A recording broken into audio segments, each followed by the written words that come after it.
আজ জিভে জল আসা একটা ইউনিক রেসিপি নিয়ে হাজির হয়ে গেলাম। আজ বানিয়ে দেখাবো পাকা আম দিয়ে কিভাবে বড়া বানানো যায়। বড়া বানানোর জন্য প্রথমেই দুটো পাকা আম নিয়েছি। আমের খোসাটা ছাড়িয়ে নেব। পাকা তাল দিয়ে বড়া বানিয়ে তো আমরা কম বেশি খেয়েই থাকি। এইভাবে একবার পাকা আম দিয়ে বড়া বানিয়ে খেয়ে দেখুন কত সুন্দর লাগে। আমের খোসাটা এইভাবে ছাড়িয়ে আমের পাল্পটা বার করে নিচ্ছি। আপনারা আপনাদের সুবিধা মতো আমের পাল্পটা বার করে নেবেন। দুটো আমেরই খোসা ছাড়িয়ে নিয়েছি। এখন হাত দিয়ে এইভাবে চেপে চেপে আমের পাল্পটা বার করে নেব আর আমের আটিটা বার করে ফেলে দেব। আমের আটি দুটো ফেলে দিলাম। এখন এই আমের পাল্পটা হাত দিয়ে একটু চটকে নিতে হবে। এটা একটু মিক্সিতে ব্লেন্ড করেও নিতে পারেন। এখন দিয়ে দেব চিনি। চিনিটা দিয়ে একটু ভালো করে মিশিয়ে মিনিট 10 রেস্টে রেখে দেব। এতে করে চিনিটা খুব তাড়াতাড়ি গলে যায়। দিয়ে দিলাম হাফ চা চামচ লবণ আর সামান্য একটু কালো জিরা, আর দিয়ে দিচ্ছি চালের গুঁড়ো। চালের গুঁড়োটা একবারেই দেব না, অল্প অল্প করে দিয়ে আমের মিশ্রণের সাথে মিশিয়ে নেব। এখানে চালের গুঁড়োর পরিবর্তে ময়দা বা আটাটাও ব্যবহার করতে পারেন। এখন বাকি চালের গুঁড়োটাও দিয়ে দিচ্ছি। টোটাল 1 কাপ চালের গুঁড়ো দিয়ে দিলাম। আর দুটো আমের জন্য 1 কাপ চালের গুঁড়োই লাগবে। তবে আমের মিশ্রণের সাথে জল ব্যবহার করা যাবে না, তাহলে আবার আমের বড়াগুলো খেতে খুব বেশি ভালো লাগবে না।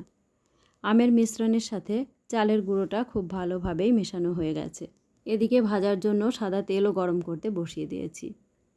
তেলটা একটু গরম হয়ে গেছে। এখন 1 টেবিল চামচ তেল নিয়ে ব্যাটারে দিয়ে দিলাম। এই গরম তেলটা ব্যাটারের সাথে ভালোভাবে মিশিয়ে নিতে হবে। এইভাবে একটু গরম তেল মিশিয়ে নিলে বড়াগুলো ভাজলে বেশ মুচমুচে হয়। এখন অল্প অল্প করে ব্যাটার নিয়ে তেলে দিয়ে দেব।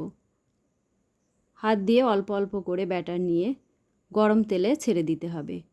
বড়ার সাইজটা আপনাদের পছন্দ মতো ছোটো বা বড় করে নিতে পারেন। বড়াগুলো তেলে ছাড়ার আগে হিটটা মিডিয়াম করে দিতে হবে।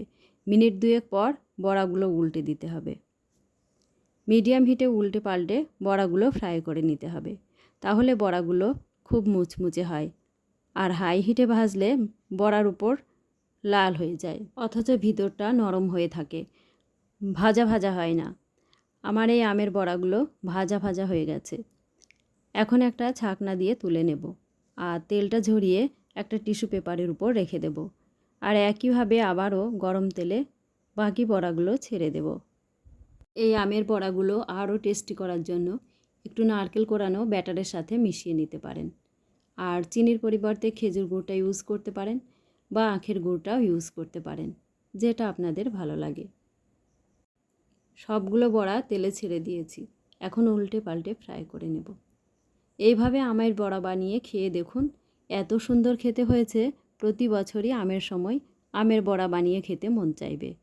আর একদিন বানিয়ে 2-3 দিন খেতে পারবেন।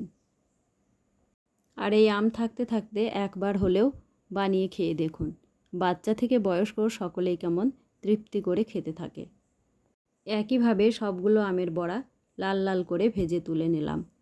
বড়াগুলো গরম গরম খেতে তো ভালোই লাগে, আবার ঠান্ডা করে পরের দিন খেতেও আরও ভালো লাগে।